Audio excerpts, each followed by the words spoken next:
beautiful people. Natasha, Kristen, Cassie, here back with y'all and your beautiful selves. So for our first and grandest video, I'm going to read to you chapter 5 on the history of mankind. So here we go. Vedism. Vedism. So the ancient Russian royalty, beautiful beings. If you would like to look it up, good luck. The information has been kind of, we won't go into that part of that story. So, people have been living on the earth for billions of years. Everything on the earth was created perfect right from the start. Trees, blades of grass, bees, and the whole animal world.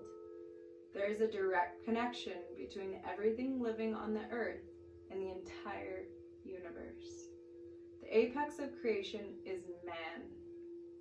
And in the Anastasia and the Ringing Cedars, man is also both species, or both, whatever you want to say, man and woman. Man is for both.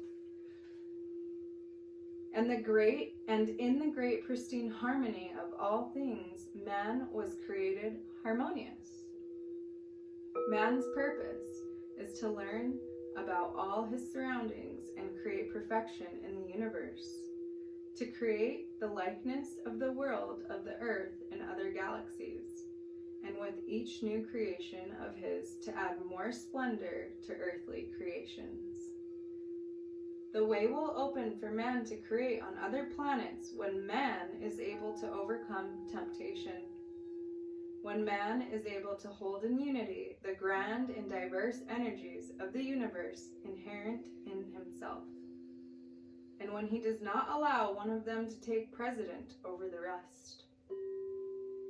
The day when the whole earth is a paradise garden will mark the opening of the path of creation in the universe. And once man becomes aware of the whole harmony of the earth, he will be able to contribute his own splendor. Man takes it upon himself to take account of his actions once in every million years. Whenever he makes a mistake, whenever he allows one of the many diverse energies he contains to dominate at the expense of the rest, a global catastrophe takes place. Then everything starts again from the beginning. This has happened many times. One of mankind's million-year periods may be divided into 3 ages. First, the Vedic age. Second, the age of the image. And third, the age of the occult. The first age of human society on the earth, the Vedic, lasts 990,000 years. During this age, man lives in paradise like a gladsome child maturing under parental care. During the Vedic age, God is known to man.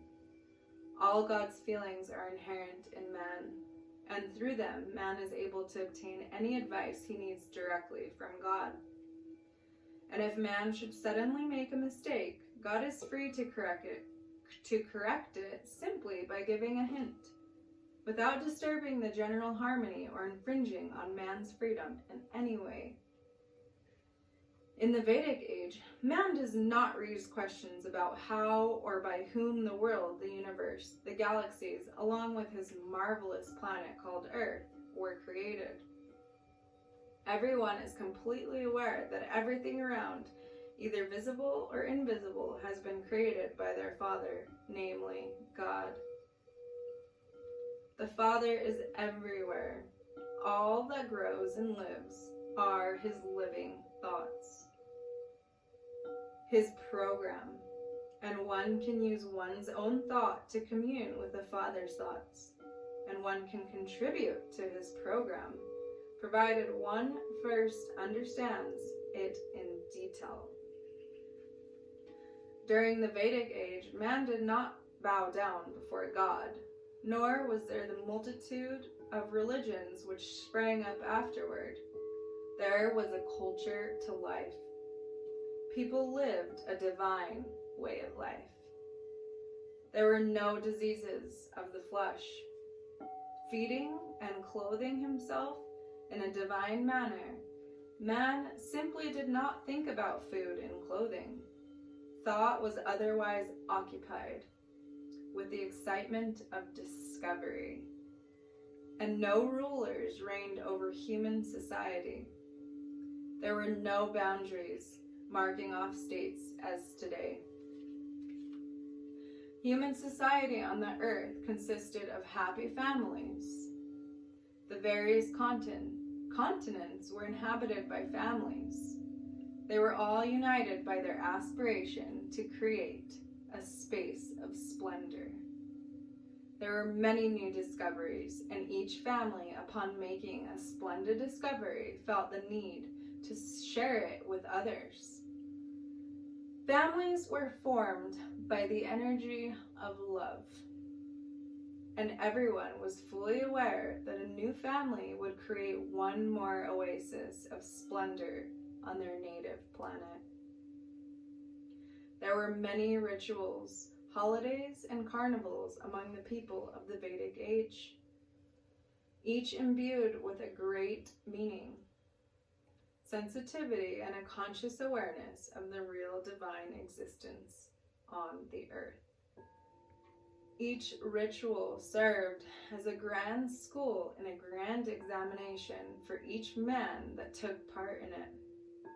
An examination in the eyes of others, in the eyes of oneself, and consequently in the eyes of God. I shall tell you about and show you one of these rituals. It was a wedding rite, or rather, the recognition of the union of two people in love. Look and see. Try to compare the level of knowledge and culture with that of today. So next, for the next video after this, we will be sharing the wedding rite. And if this calls to your heart and you want to know how can we use this information and what can we do today with this information that has been embarked on us from the idea of this being our true human history. One of the most exciting, I have no words for the idea of family homesteads, which is at least 2.5 acres per family. No less than 2.5 acres, because on any less than 2.5 it would be hard to create a perfectly balanced ecosystem for one family that's for lifetime use, that can meet all of your material needs. And this is also family domain, a kin domain, a space of love, and like this previous chapter on the Vedism in the Vedic times, a place of splendor. So,